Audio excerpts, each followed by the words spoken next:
Continuing the weekend, Justin LeBar alongside independent professional wrestler Rennell Hunt. Yeah, baby.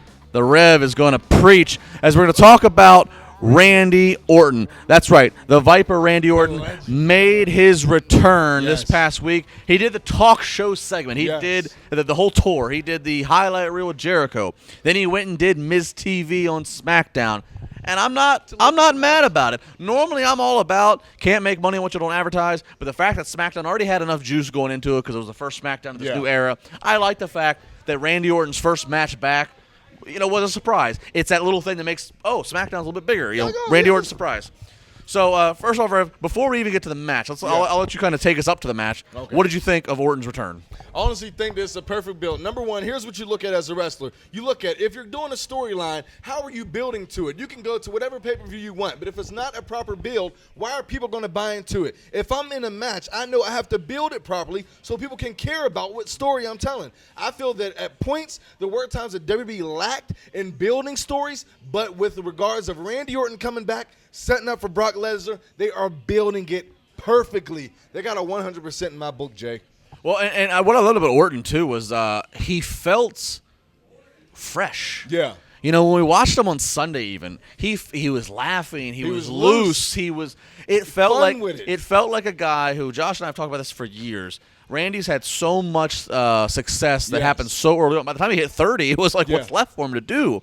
He felt like a vet who took 9 months off, gotten healthy, had family time. He's coming back. Obviously, he makes a lot of money. He's coming back. He's going to be in a marquee match at SummerSlam. He felt like a guy that almost had like the passion reborn again. It's almost like you get that fresh shot again. I remember even a couple times when going off of injury, it's like that whole time you're going through it, you're thinking about it. You're thinking about, oh, my goodness, I can't wait to feel that energy. I can't wait to feel that crowd. He gets back. If you even rewind it, you hear him say, I've been waiting in the back all night for this moment. Well, and they didn't spoil the talk segment because they let Randy, get himself over. They let Jericho be Jericho and kind of, play against him. Do his thing. Randy, they did talk about Brock Lesnar's the match. Yeah. And Randy got the line in. Yeah. 20 suplex city, 20 suplexes to Suplex City, but only takes one RKO Viperville. No enhancement needed. That was a line that really set everybody off. Then we get to Tuesday, and here's what I love about the match. Oh my God! Like I said, match surprising to us. It was happening, but it was cool. What I love about the match was the perfect illustration of Randy Orton to be a threat and have a fighting chance for Brock Lesnar because Randy Orton. Miz went after that shoulder. Randy Orton sold like frickin' De Niro. Yeah. He started cussing like he does. I honestly slapping. thought that he was legit hurt. Yeah, Drawing exactly. the ref in on the outside saying, hold him off, hold him off. I thought the shoulder might have been which is plausible. It's the first match back. And he's had shoulder injuries, not just this time, but many years prior. Yeah. You thought the shoulder's injured. Miz is going after it. Great vicious heel move by the IC champion. And then boom.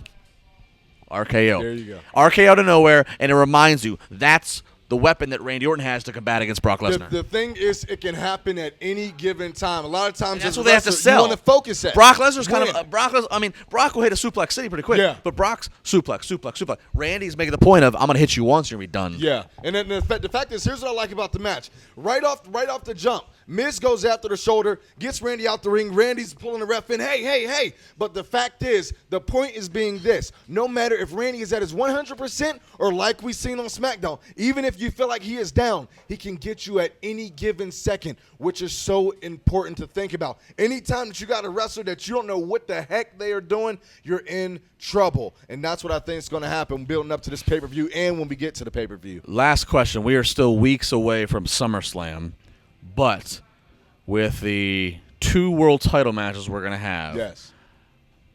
But, Ambrose Ziggler, it's not quite like Finn Balor. Seth is interesting. Yeah. Does Lesnar Orton, does that end the show, or do you have to end with one of the title matches? I honestly feel like right now I would give it to Orton and Lesnar. Number one is because of this. It's almost like if you ever remember back in the day, we go like a decade or so back. To me, this is almost building. It could build like an icon versus a legend type of match. Bigger than a title. It's bigger. It's bigger than it. How many times you go into a match where you're saying, hey, wait a second, there's not even a title up, and this is bigger than anything. Yeah. This might even be main event caliber, and I'm looking forward to it. I'm saying Lesnar and Orton are taking it, man. They're taking it. Still many weeks away, but that could be the final match of SummerSlam, but we have a lot of time to talk about that. Still more coming up this weekend, and Randy Orton, obviously, he's going up against Brock Lesnar. Well, coming up, the next segment you're going to find, the next video you're going to find on YouTube, the next video you're going to find on WrestleZone, Eisenberg and myself, it's going to get heated. It's going to get into it about Brock Lesnar, who is not subject to drug testing by WWE. Let that swirl around a little bit. We'll get at you.